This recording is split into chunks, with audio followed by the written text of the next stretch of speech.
Vamos agora ter a leitura bíblica e o André vai ler. Convidamos a todos a abrir a vossa Bíblia em Josué, capítulo 1, versículos 6 até o versículo 9.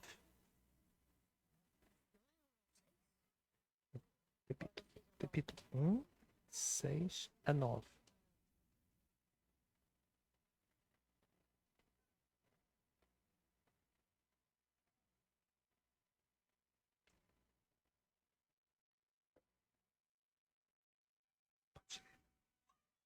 Seja forte e corajoso, porque você fará ao povo herdar a terra que, sob juramento, prometi dar aos pais deles. Tão somente seja forte e muito corajoso, que você tenha o cuidado de fazer, segundo toda a lei que o meu servo Davi ordenou. Não se desvie dela, nem para a direita, nem para a esquerda, para que você seja bem sucedido por onde quer que você andar. Não não cesse da não cesse da não cesse de falar deste livro da lei. Pelo contrário, medite nele dia e noite, para que você tenha cuidado de fazer segundo tudo o que ele está escrito. Então você prosperará e será bem-sucedido. Não foi isso que eu ordenei? Seja forte e corajoso. Não tenha medo, nem fique assustado, porque o Senhor, seu Deus, estará com você por onde você andar. Muito obrigado, André. Aproveito este momento para saudar a todos os que estão aqui na cave, em casa, que o Senhor possa abençoar a todos. Este é um sábado muito especial, porque é o Dia Global da Juventude, é o dia em que a juventude adventista se reúne e participa em inúmeras atividades pela comunidade, no nosso caso, numa investidura, e é um dia feliz para todos. No final deste momento de culto, nós teremos uma investidura especial dos dirigentes deste clube e, por isso, decidimos que o tema da meditação deste dia seria: é destes líderes que nós precisamos. O hino tema da Juventude Adventista em 2024 é o hino que acabamos de cantar no início do culto. Um líder improvável. E poderíamos então esta manhã refletir um pouco sobre este conceito da liderança. Antes de mergulharmos na história bíblica, poderemos também reter um pouco sobre bons exemplos que encontramos na sociedade acerca da liderança. Deixa-me ver se eu consigo aqui. Este homem é considerado como, por muitos, talvez não todos, mas por muitos, como tendo sido o melhor presidente dos Estados Unidos. Foi o 16º presidente, foi presidente entre os anos de 1961 e 1965, quando foi vítima de um ataque que ceifou a sua vida. Ele tem uma história interessante. Ele não nasceu num berço de ouro. Na realidade, ele nasceu num lar bastante pobre. Foi um autodidata. Ele estudou por ele próprio até se tornar um advogado. Mas é interessante que uma das obras onde ele aprendeu mais foi a Bíblia. E no seu tempo havia um debate no país em que ele nasceu, os Estados Unidos, sobre a questão da escravatura. E ainda muito cedo ele foi exposto a algumas situações em que ele viu escravos e desenvolveu muito cedo sentimentos fortes contra a escravatura. Esse assunto, naquela altura, dividia o país. Alguns eram a favor porque tinham interesses económicos, outros opunham-se veementemente e com a sua eleição deu-se a maior crise na história dos Estados Unidos, a Guerra Civil, opondo o norte ao sul. Ele conseguiu vencer a guerra, manteve os Estados americanos unidos, mas nesta história, que é certamente uma biografia interessante que recomendo aos jovens e menos jovens, existe uma particularidade que sempre me fascinou e que esta semana, a preparar esta mensagem, eu fui examinar um bocadinho mais a fundo. Existe um livro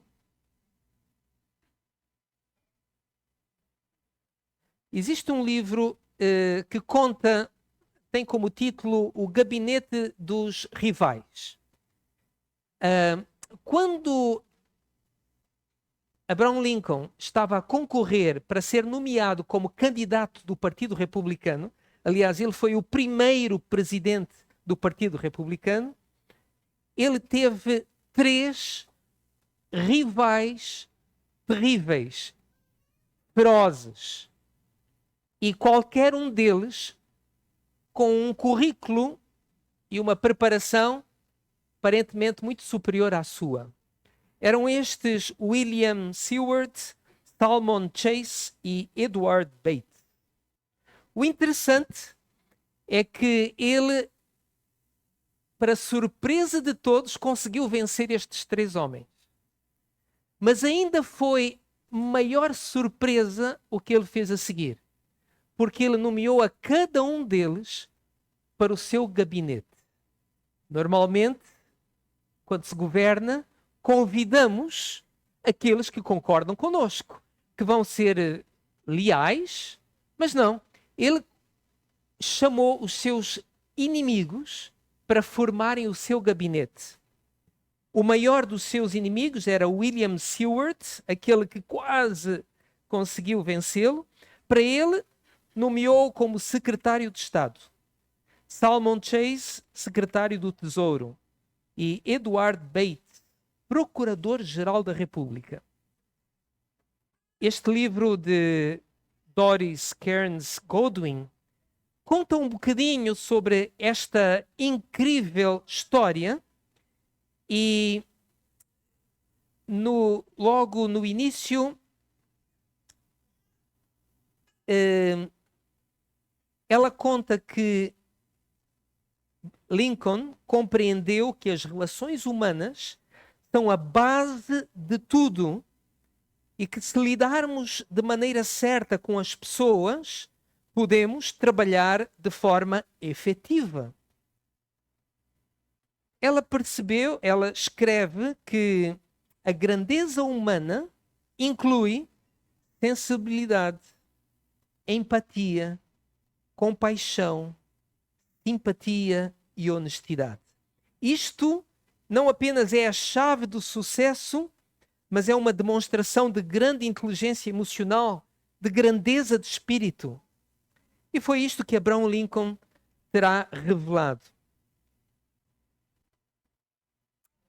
Quando alguma coisa não corria bem, Lincoln partilhava o crédito. Quando alguma coisa corria mal, ele assumia as suas responsabilidades. Quando cometia um erro, assumia-o imediatamente. Dispunha de tempo para cada um dos membros do seu gabinete, de forma que todos sentiam que tinham acesso a ele. Ele tratava a todos de forma respeitosa e justa. Tinha um bom sentido de humor, ao contrário do que se poderia esperar. Gostava muito de contar histórias e fazia com que as pessoas se sentissem tranquilas, relaxadas. Ele animava aqueles que colaboravam com ele. No final, as pessoas acabavam por respeitar Lincoln, mas mais do que isso, acabavam por o amar. Seward, que foi o seu principal adversário, aceitou o convite para ser o secretário de Estado, na expectativa de que poderia manipular, com a sua experiência, com o seu conhecimento, poderia manipular o Lincoln e ele próprio ganhar proeminência naquele aparelho de Estado. Bem cedo percebeu que Lincoln não era manipulável. E gradualmente ele foi ganhando respeito. E num determinado momento ele escreve à sua esposa e ele diz: o presidente é o melhor de todos nós. Os historiadores dizem que é notável a amizade que Lincoln desenvolveu particularmente com Seward. Ele vencia os seus inimigos, tornando-os seus amigos, com uma grande grandeza de espírito. Será que é importante haver líderes? Talvez algumas pessoas, com base nos maus exemplos, dizem: olha, era preferível se não houvesse líderes. Mas nós sabemos que há uma grande diferença entre ser líder e ser simplesmente o patrão, o chefe ou aquele que manda. O líder tem características que nós vamos descrever nesta meditação. Israel teve grandes líderes desde o seu início. Moisés, Josué. Vamos aprofundar um bocadinho estes casos. Mas quando eles morreram, Israel entrou e ficou numa situação caótica. Por quê? Por falta de liderança. Se quiserem abrir a Bíblia comigo em Juízes capítulo 17, versículo 6.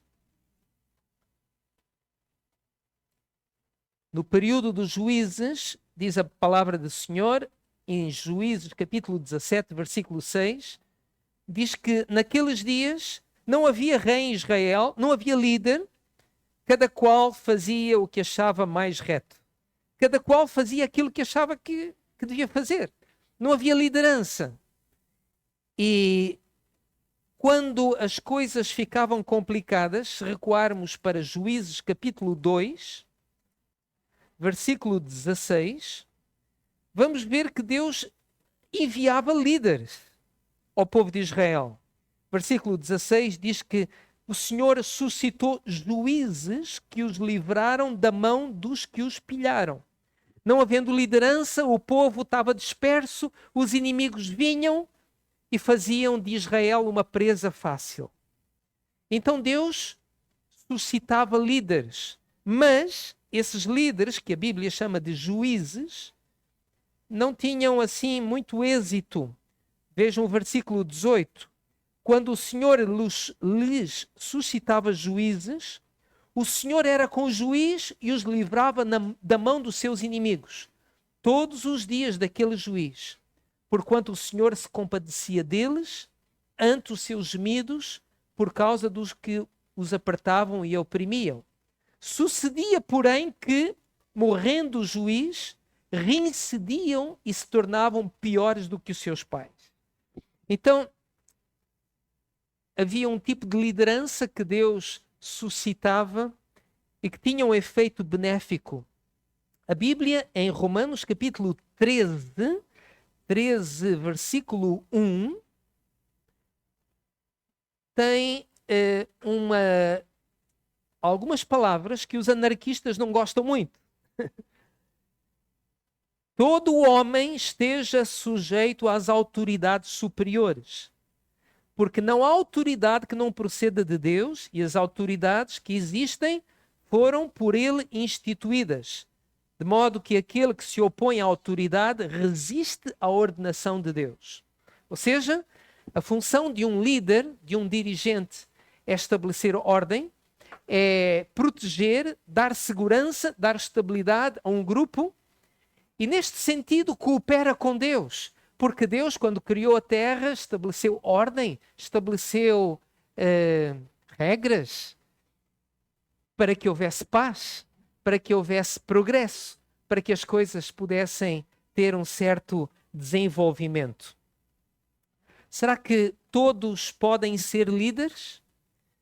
Eu penso que nós, observando, vamos reparar que há alguns que têm, de uma forma natural, uma certa tendência para a liderança, Mas há outros que chegam a liderar porque ao longo da sua vida acabam por adquirir competências para a liderança. Romanos capítulo 12, versículo 8 diz que entre os vários dons há o dom de presidir, que é o dom de liderar. Quando eu era jovem, comecei a ser chamado para assumir algumas funções de liderança entre os meus colegas. Depois, mais tarde, ser pastor, que é uma posição de liderança também. Mas eu sempre pensei que não era um líder natural. Porque quando eu era criança, eu era assim muito tímido e nem sempre muito bem-quisto. A minha irmã era muito bem comportada, eu era assim um bocadinho, fazia assim umas marotices. A minha vizinha do lado proibiu-me de entrar na casa dela, mas eu nem sei porquê, uma injustiça muito grande. Podem imaginar, não é? Mas para mim aquilo foi um trauma, porque todos os meus amigos entravam na casa dela, ela era solteira, assim, já de uma certa idade, e ali era a casa onde todos faziam festa, mas por alguma razão que ainda ninguém me explicou, eu fui proibido de entrar naquela casa. Mas a vizinha da frente nos visitou há uns 15 anos atrás, ela angolana, está no Brasil, e ela disse uma coisa que surpreendeu-me. Ela disse: Daniel, tu quando eras miúdo, e ela conheceu-me bem, e nem sempre eu era a alegria do coração dela. Ela disse: Daniel, tu desde que tu eras criança, já eras assim uma espécie de líder. Eu disse: sério? Líderes nascem-se e fazem-se. E a questão mais importante não é se o líder nasce ou faz-se, é que tipo de liderança ele exerce. Existem líderes super conhecidos, que foram líderes muito poderosos. Eu posso citar alguns, e vocês vão abanar a cabeça. Hitler, Idi Amin,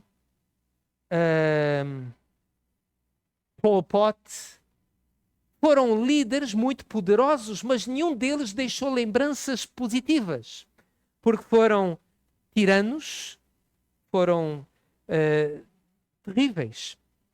Então, como entender uma boa liderança? Que características tem um bom líder?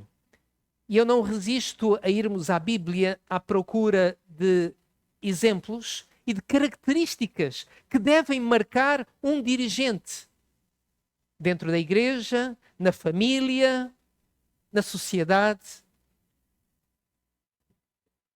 Em Josué capítulo 1, versículo 1,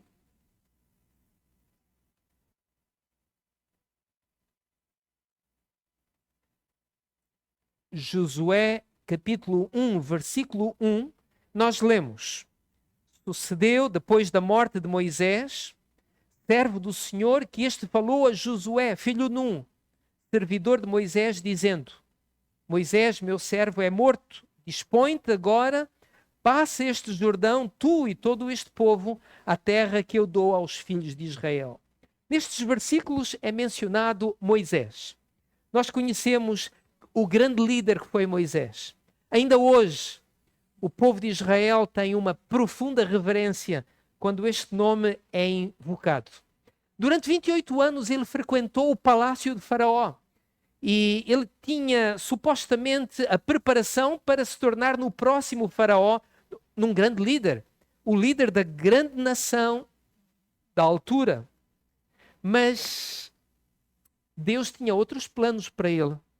E em vez de ser o Faraó, ele acabou por se tornar um pastor de ovelhas e durante 40 anos, no deserto, ele aprendeu o tipo de liderança que era necessário para liderar o povo de Israel para fora do Egito, passar o Mar Vermelho e suportar todas as agruras e complicações daquela viagem.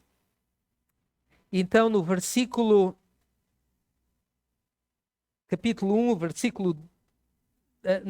no versículo 1, perdão, é mencionado, além de Moisés, Josué. Este também tem uma história interessantíssima.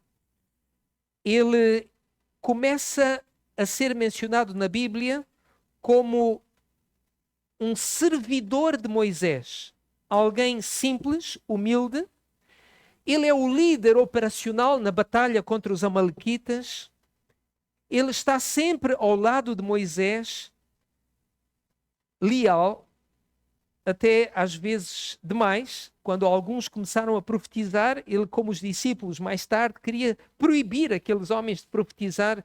E Moisés disse: não, estás com ciúmes de mim? Era bom que todo Israel profetizasse.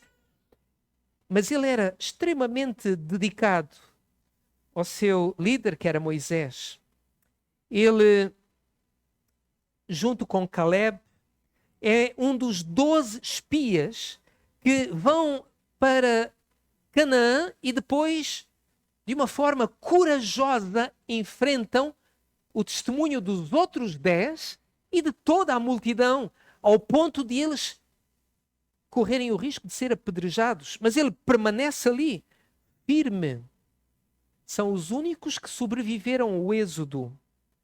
E finalmente é o sucessor nomeado, indicado por Deus. Era tão bom se Deus fizesse isso sempre. Poupava-nos algum trabalho, não é? Dizesse, olha, vai ser este, vai ser aquele, este.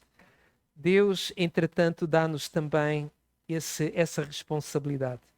Caleb também é mencionado e deixe-me dizer que ele não liderou o povo de Israel, mas ele foi verdadeiramente um líder. Eu já vou voltar a Josué. Quais são as características que nós podemos reter destes homens? Bem, uma das qualidades fundamentais de um líder, e nós vamos buscar isto em Moisés, em Josué e noutros da Bíblia, até o próprio Eliseu, a humildade, a mansidão e a paciência. Moisés não era assim no início, sobretudo com a formação que ele teve. Quando ele viu alguém que não estava a fazer alguma coisa boa, matou o homem. Se Deus não o tivesse ensinado nestas qualidades passivas que o livro Ciência de Bom Viver tem no seu capítulo 41 e que todos nós precisamos de aprender. Eu não sei como é que tinha sido a experiência no Êxodo. Ela já foi difícil quanto basta. Imagina se Moisés fosse este homem impulsivo que se ofendia e que matava e que fazia e acontecia. Eles tiveram que aprender isto. Josué durante muito tempo foi o servidor. Eliseu lavava as mãos de Elias. Humildade, mansidão, paciência. Outra característica são as características ativas. Ciência do Bom Viver, capítulo 42, se quiserem ler mais profundamente. Quais são? Fé, confiança e coragem. Imaginem o que é estar sozinho contra toda uma multidão a dizer isto é certo. A pressão. Precisamos mais do que nunca homens que pensem por si próprios. Homens, mulheres, jovens e crianças. Que sejam fiéis ao dever e à verdade como a bússola o é ao polo. Que não temam chamar o pecado pelo seu nome certo. Que permaneçam pelo que é reto, ainda que caiam os céus. Estes homens são necessários hoje. Que não temam as pressões, mas que se mantenham firmes na defesa do que é reto. Bem, uma outra característica, são 7. Gostava de falar sobre abnegação. O que eu sinto nestes homens que mencionei é que eles nada faziam para eles estarem num lugar de proeminência. Foram chamados por Deus e aceitaram, sabendo que isto ia lhes trazer muitas complicações desagradáveis. Moisés tentou recusar a todo custo esta função. E quando o povo se desviou, ele disse-me, olha, risca-me do teu livro da vida, mas não desprezes este povo. Ele era abnegado. Josué, da mesma forma, como já vamos ver. Eu gostava de mencionar, entretanto, um destes líderes, Caleb. Caleb esteve com os 12, junto com Josué. Caleb provavelmente é mais velho do que Josué. Mas quando Deus escolhe um sucessor para Moisés, não escolheu Josué, escolheu Caleb. Eu imagino que num sentimento muito, muito humano, Caleb poderia ter perguntado: eu sou mais velho, porque ele e não eu? Deus tinha as suas razões. Nós encontramos na Bíblia o nome de Josué mencionado 203 vezes. O de Caleb, apenas 36. Mas quando vamos ao capítulo 16, 14 de Josué, encontramos a nobreza deste gigante que se chamava Caleb. Eu não estou a falar daquele que está ali no som, aquele também é, hein? Mas o personagem bíblico, Caleb, é realmente, para mim, muito tocante. Porque Caleb, ele, aos 85 anos, estando alguns anos debaixo da liderança de Josué, se lerem o texto, ele vai de uma forma humilde ter com Josué, aquele que foi o seu companheiro, e faz-lhe um pedido, não exige absolutamente nada. E o pedido que ele faz é o que Efraim não fez. Ele diz-me: olha, dá-me a permissão para ir conquistar esta terra, porque o Senhor prometeu que esta terra seria dada. E aquela terra era uma terra de gigantes. E Caleb não tem medo de gigantes. Ele diz: eu tenho tanta força agora, aos 85, como tinha aos 40. Por isso, dá-me a permissão e eu irei. E ele vai, e ele conquista a terra. E no versículo 13, diz que Josué o abençoou e deu a Caleb, o filho de Jefoné, Hebrom em herança. Sabem, não há aqui qualquer sentimento de ciúme. Caleb é um líder que tem grandeza no seu coração. E ele vai conquistar a terra dos Calebes, a terra dos gigantes, perdão. Outra característica importante, nós vamos ver aqui em Josué capítulo 3, versículo 1, com um pequeno pormenor. Voltando a Josué, no versículo 1 diz que levantou-se, pois, Josué de madrugada. De madrugada. Eu só vou ler esta parte. Se lerem o capítulo 6, versículo 12, vão ver alguma coisa semelhante. Levantou-se José quando? Ao meio-dia. De madrugada. Se forem ao versículo 15, um bocadinho mais à frente, no 7º dia, madrugaram ao subir da alva. E se forem ao capítulo 8, versículo 10, apenas para pegar em alguns exemplos, diz que Josué levantou-se de madrugada. Por que é que eu estou a ler isto? Uma pessoa que se levanta de madrugada é porque está com vontade de trabalhar, não é? É. Deixem-me ler aqui 2 citações. Homens de negócios só podem ter êxito real se tiverem horas regulares para se levantar, para orar, para comer e para se deitar. Se a ordem e a regularidade são essenciais nas atividades mundanas, quanto mais na obra de Deus. Amigos, Deus abençoou Moisés, Josué e Caleb, mas eles eram homens disciplinados. Deixem ler mais uma citação, que eu vou... Isto foi escrito há tantos anos atrás, mas parece que tem todo o sentido hoje em dia. Nosso Deus é um Deus de ordem e quer que seus filhos desejem pôr-se em ordem sob sua disciplina. Não seria melhor, portanto, romper com esse hábito de transformar a noite em dia? Esse hábito só existia há 100 anos atrás, não é? Transformar a noite em dia. Ou seja, ficarem a trabalhar, a ver filmes, ou seja o que for, durante a noite, e depois, durante o dia, ficarem a dormir. Transformar a noite em dia e as frescas horas matinais, as melhores horas do dia, em noite.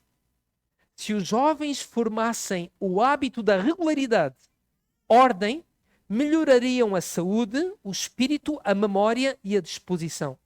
Mas todos os meus colegas fazem isso. Seja como José, seja como Daniel, querido jovem. Tenha coragem de ser diferente e vai ter o êxito que José e que Daniel também tiveram. quando o sol se põe, faz mais qualquer coisinha e vai-se dormir o mais rapidamente possível. À noite são as horas da tentação. Vão-se deitar cedo. Deitar cedo e cedo erguer, dá saúde e faz. Fazemos isso nós? Os adultos fazem isso. Cada vez. O povo português está estudado como um dos povos que dorme menos. E por isso, um povo tão simpático e bom tornou-se num povo rabugento e chato. É o que dizem por aí, não sou eu a dizer. Porque as pessoas andam irritadas, chateiam-se umas com as outras no trânsito. Sabem porquê? Porque não estão a dormir bem. Porque deitam-se tarde e depois têm que se levantar relativamente cedo para ir para o trabalho. Queridos, nós precisamos de ser cuidadosos. Queridos jovens, isto é para o vosso próprio bem, tanto física como moralmente. Ao vos levantardes de manhã, tomai em consideração, tanto quanto possível, o trabalho que deveis realizar durante o dia. Acordar de manhã. Se necessário, tomai um livrinho no qual anotar as coisas que precisam de ser feitas. Determinai para vós mesmos um tempo no qual fazer o vosso trabalho. De um lado, o que é que eu tenho que fazer hoje? Ok, isto vai durar meia hora, isto mais uma hora, vou fazer isto, tudo. Organizar-se logo de manhã, quando acorda, e levantar de madrugada. Querem ser bem-sucedidos? Querem ter êxito? É isso que tem que fazer. Josué não foi só bem-sucedido porque Deus o abençoava. Ele fez a parte dele. O que é que ele fazia? Levantava-se de madrugada. Levantava-se de madrugada. Era diligente. Os líderes são pessoas influentes. Josué capítulo 24, versículo 31. Olhem só. A influência de Josué. Serviu, pois, Israel ao Senhor todos os dias de Josué e todos os dias dos anciãos que ainda sobreviveram por muito tempo depois de Josué. Josué foi um homem de uma fibra grande, de uma grande influência. E depois dele morrer, enquanto houve pessoas que lidaram com Josué, Israel andou direitinho. Não é interessante isto? Ele deixou um legado, uma influência. O problema foi depois, quando veio uma geração que já não conhecia Josué. Aí a coisa complicou. Outra característica, a integridade. A integridade de um líder. Reparem que Josué tinha uma tarefa, conquistar Canaã. E depois ele repartiu, olha, isto é para ti, isto é a herança que Deus tinha prometido, dividida entre as 12 tribos. Mas vamos ler este versículo aqui, o versículo 19, capítulo 19, versículo 49. Vão ver que interessante. Acabando, pois, de repartir a terra em herança, segundo os seus territórios, deram os filhos de Israel a Josué, filho de Num, herança no meio deles. Repararam este pormenor? Josué conquistou e repartiu e deu a cada um a sua herança. Só faltava um receber. Sabem quem era? Josué. E não foi ele. Nós temos um ditado muito engraçado. Quem parte e reparte e não fica com a melhor parte, ou é bobo ou não tem arte. Josué não acreditava nisto. Ele não tirou nada para ele próprio. Ele deu a todos. Mas quando chegou o momento dele, foram os outros que lhe deram a ele. Era um líder incorruptível. Ele não queria dar a menor hipótese de alguém sequer pensar que ele tinha se aproveitado da sua posição para benefício próprio. Não é destes líderes que nós precisamos hoje? Dentro de casa, dentro da igreja e na sociedade. Nem uma única oportunidade, sequer para alguém pensar que ele estava ali para se servir a si próprio. Finalmente, o texto que o André, que vai ser um grande líder, não é, André? Ok. Leu Deus faz uma promessa. Eu serei contigo por onde quer que andares. Se um líder há de ser bem-sucedido, o Espírito de Deus deve habitar nele. A palavra entusiasmo, na língua grega, é muito interessante isto. A palavra entusiasmo quer dizer Deus, portanto, do inteus, ou seja, em Deus, Deus dentro de. A palavra entusiasmo, na sua origem etimológica, quer dizer aquele que tem Deus dentro de si. Já viram uma pessoa entusiasmada? É uma pessoa, pelo menos os gregos diziam, uma pessoa que tem Deus dentro dela. O Espírito Santo. Queridos, nós podemos ser diligentes, podemos ter bons princípios, uma boa formação, uma boa educação, mas se o nosso trabalho há de ser bem-sucedido, há de provocar uma boa influência, Deus tem que estar dentro de nós. Em África, num determinado lugar, repararam que havia uns macacos que estavam a fazer uma coisa muito engraçada. Sentavam-se em círculo e depois no meio tinham uns gravetos e uns pauzinhos. E alguém local disse, sabem porquê que eles estão a fazer isto? Eles tantas vezes viram as pessoas da aldeia sentadas à volta da fogueira que eles começaram a imitar, começaram a fazer a mesma coisa. Só havia uma diferença. Eles não sabiam fazer fogo. Não havia fogo. Eles estavam sentadinhos, juntaram os paus, estavam ali sentados, mas não acontecia nada. Porquê? Porque não havia fogo. Não havia a chama. Queridos, nós, para sermos líderes, para podermos desempenhar a nossa função, Deus tem que estar dentro de nós. Aí não há desânimo, há um entusiasmo, há uma vontade de querer fazer, de querer ajudar, de querer fazer a diferença na vida daqueles que estão à nossa volta. Termino deixando este repto. Repto para os dirigentes JA. Repto para todos os dirigentes, todos os líderes que já há nesta sala, na igreja, na sociedade. Reparem no repto que Deus faz aqui. Ser forte, ser corajoso. Não te desvies nem para a direita nem para a esquerda. Não cesses de falar deste livro da lei. Medita nele dia e noite, para que tenhas o cuidado de fazer segundo o que nele está neste livro. Então farás prosperar o teu caminho e serás bem-sucedido. Josué tinha uma tarefa, era levar o povo para a terra prometida. Será que essa não é a nossa tarefa? Temos aqui o primeiro ancião da nossa igreja. Não é essa, irmão Isaac? Não é levar o povo de Deus a atravessar o Rio Jordão e chegar à pátria celeste? Temos aqui a diretora dos jovens. Não é esta a nossa tarefa, Bia? Então, este é o repto que fica para todos nós. Líderes que Deus chamou para servi-lo. Vamos orar. Querido e bom Pai, em breve, queremos estar com Moisés, com Josué e com Caleb.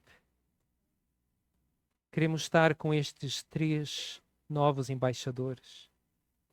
Queremos estar lá, do outro lado do rio, com cada um destes dirigentes. Queremos estar lá, além do rio, com cada um dos desbravadores desta igreja, com os pais dos desbravadores, com cada um destes meus queridos irmãos e irmãs que vieram hoje à igreja de Queluz, aqui em cima, lá embaixo na cave, com aqueles que estão a ouvir lá em casa ou que irão ouvir mais tarde através do vídeo. Ó Pai, não queremos que ninguém falte a esse momento glorioso em que entraremos na pátria celestial. Acreditamos como Josué e Caleb. Queremos como Moisés. E sabemos que com o teu poder e com a tua graça lá entraremos. Ajuda-nos a permanecer fiéis. a não nos desviarmos nem para a direita nem para a esquerda. Ajuda-nos a ser diligentes, mas também fervorosos. E, ó Deus querido, que a tua graça e a tua paz nos abracem e nos levem em segurança para os nossos lares. Possam nos trazer de volta daqui a pouco para a investidura que terá lugar. Mas que hoje e sempre a tua graça e o teu amor estejam sobre o teu povo. Em nome de Jesus. Amém, Senhor.